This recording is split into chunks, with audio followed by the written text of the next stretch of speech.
ولید نے امام علی مقام سے بیعت کا مطالبہ کیا کہ حضور آپ کو پتہ ہے حضرت امیر معاویہ انتقال کر گئے، یزید تخت نشین ہو گیا اور اس نے مجھے حکم بھیجا ہے کہ میں آپ سے یزید کی بیعت لوں۔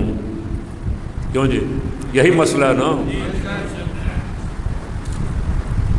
اور 7 آیت تلاوت کر کے سنائی، یا ایھا الذین آمنوا اطیعوا اللہ واطیعوا الرسول واولی الامر منکم، اے ایمان والو اللہ کی اطاعت کرو، اللہ کے رسول کی اطاعت کرو، اور تم میں سے جو اولی الامر ہو، خلیفہ ہو، اس کی اطاعت کرو۔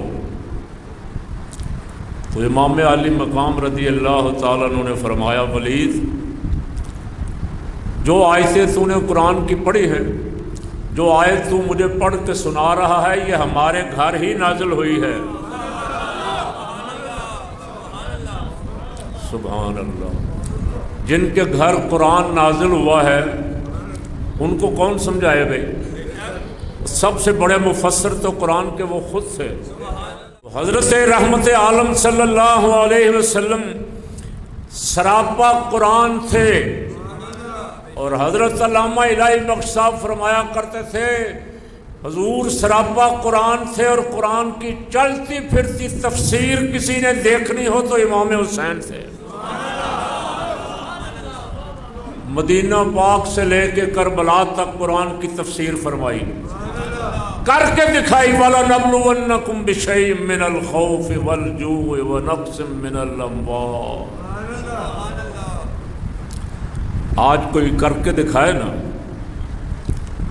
آج تو صرف دعوے ہر طرف، عمل کہیں بھی نہیں ہے الا ماشاءاللہ۔ ہم بھی سمجھتے ہیں ہم نے 10ویں اور 9ویں کو پروگرام کر کے اپنا حق ادا کر دیا ہے، دوسرے لوگ سمجھتے ہیں کہ ہم نے کوئی جلوس نکال کے حق ادا کر دیا۔ تو کیا امام حسین کا حق ادا ہو جاتا ہے اس طرح؟ امام علی مقام جس قرآن کی، جس دین کی تفسیر کرنے کربلا میں گئے تھے، اس پہ ہم میں سے کون کون ہے، ہماری اس کے لیے کیا قربانی ہے، ہم نے اس کے لیے کیا کیا ہے؟ اگر اپنی کتاب زندگی دیکھیں گے تو صفر ہے، کچھ بھی نہیں۔ 78 سال ہو گئے ملک لیا اس نام پہ کہ رسول پاک صلی اللہ علیہ وسلم کے اس دین کی حفاظت کریں گے جس دین کے لیے امام علی مقام اور سارے خاندان نے قربانی دی۔ وہ کام ہم نے کیا نہیں کیا، آج ذلیل ہو رہے ہیں۔ نہ حکمران کو ایسا آیا جس کو توفیق ملی ہو، نہ کوئی سیاستدان، جو سیاستدان آئے ہم نے ان کا ساتھ، جو دین کی طرف بلانے والے آئے ہم نے ان کا ساتھ نہیں دیا۔ کربلا کا ذکر ہم کرتے ہیں، کربلا خواجہ غریب نواز معین الدین چشتی اجمیری نے جو ربائی مبارک بیان کی ہے، اس میں خلاصہ بیان کیا، سرداد نداد دست در دست یزید۔ فرمایا امام علی مقام نے سر دے دیا، ظالم کے ہاتھ میں ہاتھ نہیں دیا۔ کیوں نہیں دیا؟ کہ وہ دین کا نشان تھے، وہ دین کی بنیاد تھے۔ اگر وہ کسی فاسق، فاجر، ظالم کے ہاتھ پہ بیعت کر لیتے تو قیامت تک کے لیے حجت بن جاتی۔ لوگ کہتے دیکھو امام حسین نے بھی تو بیعت کی تھی۔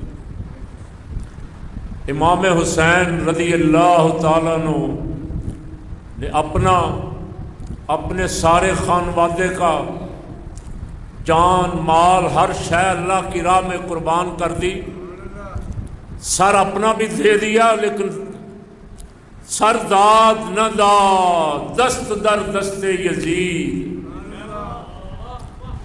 یزید کے ہاتھ میں ہاتھ نہیں دیا۔ یہ ہاتھ کیا تھا؟ یہ ہاتھ بیعت تھی۔ آج کے زمانے میں اسے ووٹ کہا جاتا ہے کہ مجھے یہ حکمران پسند ہے، میں اسے خلیفہ بنانا چاہتا ہوں۔ اس وقت بیعت ہوتی تھی، صدیق اکبر کے ہاتھ میں بھی بیعت ہوئی، اور کرنے والوں میں سب صحابہ شامل تھے۔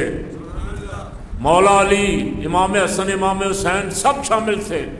سیدنا فاروق اعظم کے دست مبارک پہ بیعت ہوئی، سیدنا عثمان غنی کے ہاتھ پہ بیعت ہوئی، مولا کائنات علی المرتضیٰ شیر خدا کے ہاتھ پہ بیعت ہوئی، اور سیدنا امام حسن رضی اللہ تعالیٰ عنہ کے ہاتھ پہ بیعت ہوئی، سیدنا امیر معاویہ کے ہاتھ پہ بیعت ہوئی۔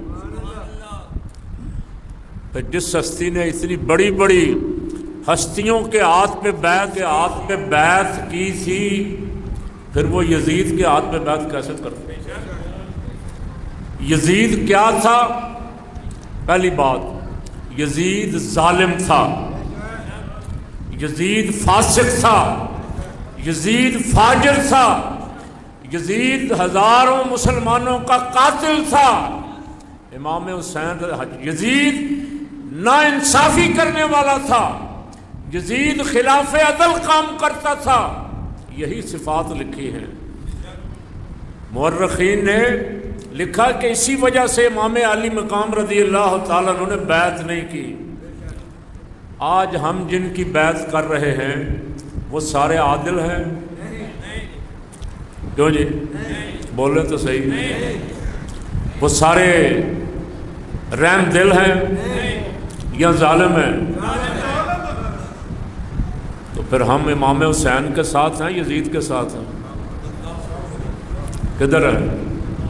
ہم دعویٰ تو یہی کرتے ہیں کہ رات میں دیکھ رہا تھا بیان چل رہے تھے بڑے لیڈروں کے، حکمرانوں کے، حسینیت زندہ باد کے بیان چل رہے تھے۔ حسینیت زندہ باد ایک کردار ہے جو صبح قیامت تک ہمیں جھنجھوڑتا رہے گا۔ خاص کر کے میری صف کے جتنے افراد ہیں، علماء، خطیب، امام، مدرس، ان کو جھنجھوڑتا رہے گا کہ جب رسول اللہ کے دین پہ مشکل وقت آ جائے تو محراب و منبر سے نکلو اور کربلا میں آ جاؤ۔ کیوں جی؟